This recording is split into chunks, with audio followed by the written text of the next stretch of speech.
Je dis que à quoi servent, à quoi bon autant de commémorations si on n'est pas capable de voir un génocide quand il est en train de se produire. Juste un mot. Pour l'instant, le génocide n'est pas caractérisé. Mais parce qu'en droit, on ne peut pas caractériser un génocide en cours, on ne peut le caractériser qu'après.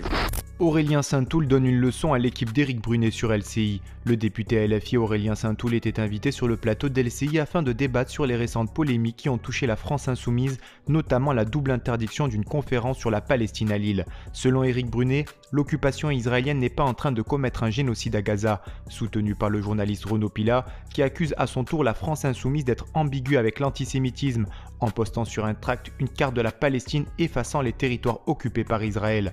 Des accusations balayées les unes après les autres avec sang-froid par le député LFI Aurélien Saint-Toul.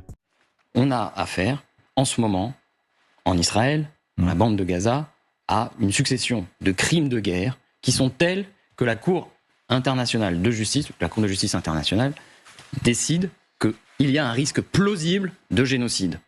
Qu'est-ce que vous voulez qu'on fasse? À part saisir les consciences et dire, jeunes gens, protestez, faites-vous entendre. Je suis scandalisé, mais je ne suis même pas étonné. Parce qu'en réalité, dans ce pays, les libertés publiques ne sont plus garanties.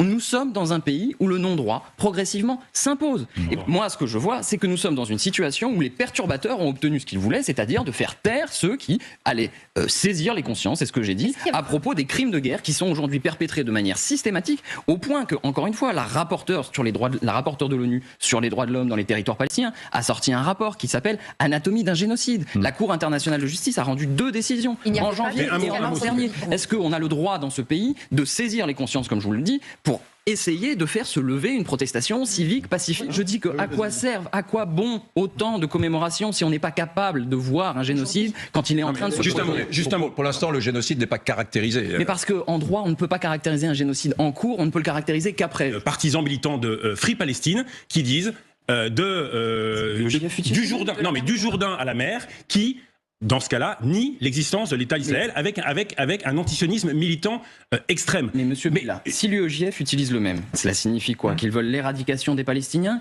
Bien sûr que non, c'est pas le sujet. Non, mais donc, c'est juste la représentation d'une géographie. Exactement comme quand vous dites, par exemple, l'Europe, vous pourrez dire, monsieur le député, de l'Atlantique à l'Oural. Bien sûr, mais évidemment, vous ne parlez pas de l'Union européenne. C'est une notion géographique. La Palestine, c'est une notion géographique. Mais sur le fond et sur cette question de la carte, on peut tenir exactement le raisonnement inverse. Vous nous dites, c'est une carte qui est offensante pour les personnes. Pour beaucoup de monde. Ok, bon, écoutez, c'est drôle parce que cet argument de c'est offensant, c'est exactement ce qu'on reproche d'habitude, en général vous, au woke. Ah, vous savez, maintenant, le wokisme, ce sont des gens qui se retrouvent offensés par à peu près tout. Vous voyez que c'est quand même un peu faible l'idée d'être offensé. Par ailleurs, vous pourriez faire une autre carte qui serait tout à fait offensante. Quelles sont les frontières réelles d'Israël aujourd'hui? Ce sont les frontières de 67? Ce sont les frontières des colonies? Que revendiqueraient les personnes qui se sentiraient offensées par cette carte? Ils revendiqueraient une carte dans laquelle Gaza a disparu ou pas? Une carte dans laquelle la Cisjordanie a disparu ou pas? Et où passeraient les frontières? Parce que précisément, moi je ne suis pas géomètre, je ne suis pas très adroit. Et je crois que les étudiants qui ont utilisé un logo, en fait, ils ont réglé un problème pratique très simple. Ils se sont dit, on va prendre une géographie élémentaire, celle de la région Palestine, et on rentrera dans le détail dans la discussion. Merci. Moi, la discussion universitaire, on peut l'avoir aussi souvent que vous voulez. Il y a des gens qui sont extraordinairement brillants et qui vous diront des choses très proches de ce que je dis. Écoutez les cours au Collège de France d'Henri Laurence, vous serez édifiés. Merci. Et vous, que pensez-vous de l'intervention du député insoumis Aurélien Saint-Toul? Donnez-nous votre avis en commentaire. En attendant, rejoignez-nous, soutenez l'information Break News.